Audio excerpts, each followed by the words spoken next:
Would the Packers be making a mistake not adding another offensive weapon for Aaron Rodgers up there in Green Bay as the trade deadline fast approaches the end of today? Jenna, first of all, that's a great no answer by Aaron Rodgers. I mean, there's no way that you win that conversation of whether you should add people or not. That was a great no answer. Offensively, I think they're okay. And this is what I believe. I think Devontae Adams, we know that he is a great athlete, one of the best in the game. They get Aaron Jones back healthy. Of course, they have Williams. They have the inside-outside run game in the back that can seal the deal in the pass game. I think offensively, they're okay. To me, if you're going to add anything to this team, instead of adding the receiver and trying to outscore teams, how about you add someone on the defensive side? At this point, their defense is one of the worst defenses in the league with takeaways. They only have 2 interceptions and 2 recovered fumbles at this point. They're also they have one of the highest passer rating against their defense. Only the Vikings, the Texans, and the Falcons are worse than them. So to me, the offense is going to be okay if they get some takeaways on the defensive side so that their offense can have shorter fields and easier ways to score. And then defensively, if you can just stop the pass, I don't think your offense is going to have to score as many points. So offensively, I think you're set. Defensively, you got to find some more playmakers if you want to help your offense win football games. Yeah. Brian, you nailed it. Brian, you absolutely nailed it. It's not about the offensive side of the ball. Last year, why'd you lose to San Francisco? Because they bullied you. This year, when you've lost the 2 games you've lost, why'd you lose to Tampa? They bullied you. Why'd you lose to Minnesota? You couldn't stop Dalvin Cook.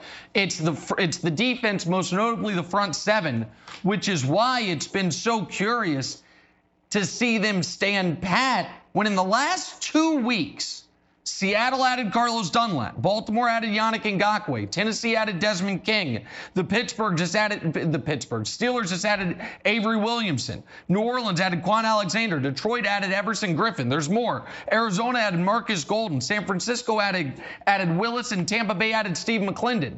That's 9 teams that are competing for the playoffs, most of which, by the way, in the NFC, all who added defensive players.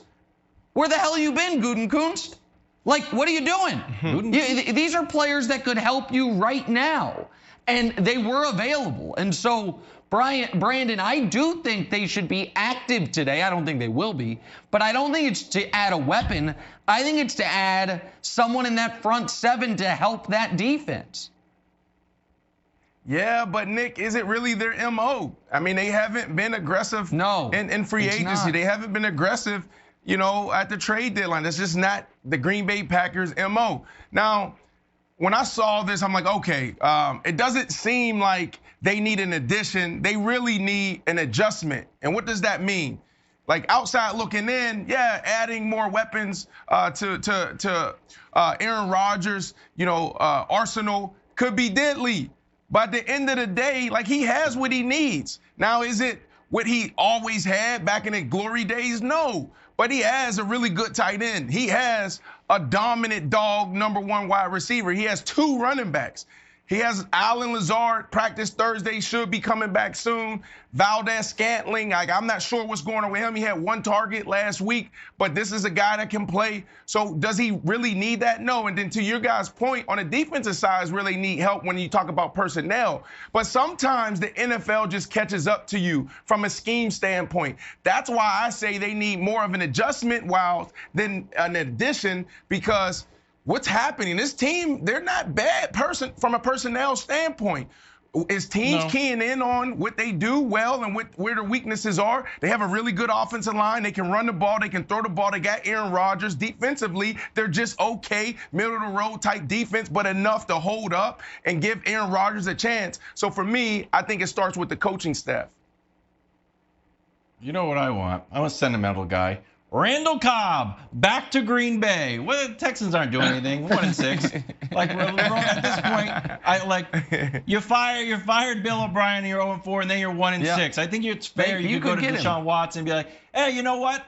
And the chaplain will come down and say, like, hey, you know what? We're going to plan for next year. I'm in charge now, in a very curious way. So, hey, Randall Cobb, he called the Packers his ex-girlfriend. It'd be nice for them to reunite, like take some pictures together. Aaron Rodgers is happy, got some great photos. It'd be lovely. So Randall Cobb back to Green Bay. So here's my question to the group. Does anybody right now think the Packers, as presently constituted, are good enough to win the NFC?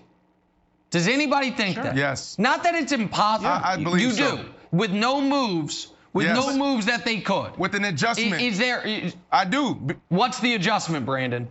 I want to hear. I'm curious. The adjustment, to me, is more scheme because, like, I mean, we gotta peel back the layers. It's a really intriguing conversation because when you look at how this team is set up, offensively, their offensive line is really good.